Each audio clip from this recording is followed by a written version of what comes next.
সীমান্তে কাঁটাতার নিয়ে সংঘাত, ভারতীয় হাই কমিশনারকে তলব ইউনূস সরকারের। ওপার বাংলার অন্তর্বর্তী সরকারের পররাষ্ট্র সচিবের সঙ্গে দীর্ঘ আলোচনা। হাওড়া এসপ্ল্যানেড শিয়ালদা লাইন সংযুক্তিকরণ, টানা 1.5 মাস বন্ধ থাকবে হাওড়া এসপ্ল্যানেড ও শিয়ালদা সল্টলেক মেট্রো, চূড়ান্ত ভোগান্তির আশঙ্কা। দুবাইয়ে গা ঢাকা দিয়েও হলো না শেষ রক্ষা, কলকাতা ফিরতেই গ্রেপ্তার কসবা কাণ্ডে অভিযুক্ত আদিল।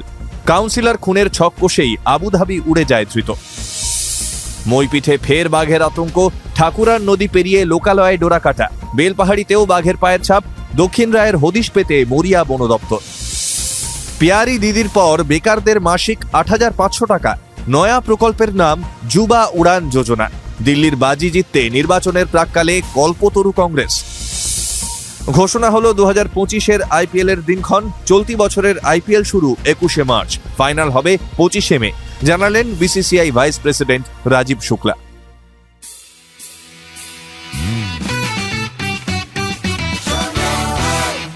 আপনি শুনছেন সংবাদ প্রতিদিন শোনো।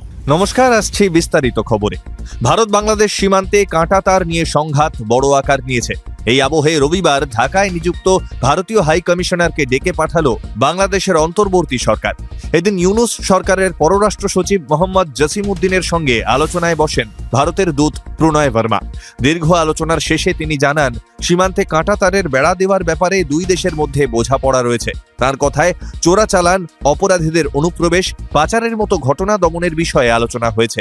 পাশাপাশি তিনি এও বলেন, সীমান্তে কাঁটাতারের বিষয়ে দুই দেশের মধ্যে সমন্বয় হয়েছে। আগামী দিনে বিএসএফ ও বিজিবি একসঙ্গে কাজ করবে বলেও বার্তা দিয়েছেন ঢাকায় নিযুক্ত ভারতের হাই কমিশনার।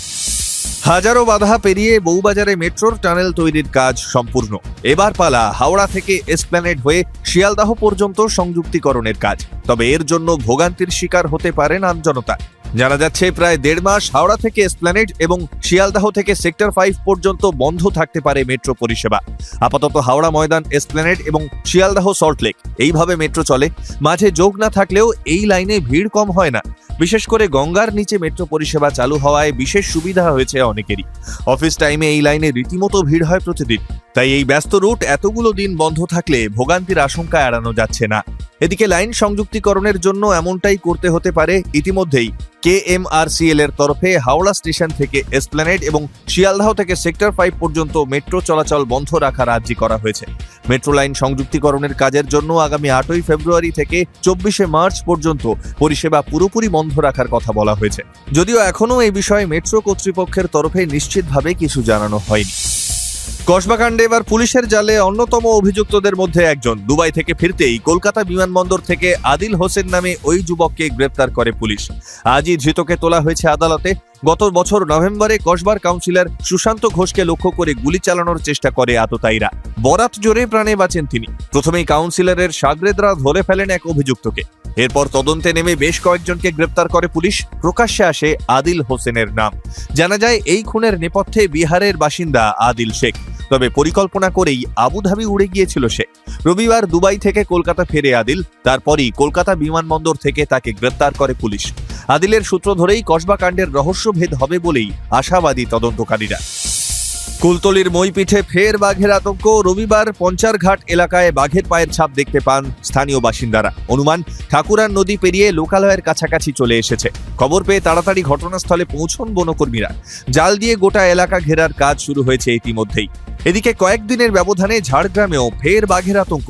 এবার বেলপাহাড়িতে মিলল বাঘের পায়ের ছাপ।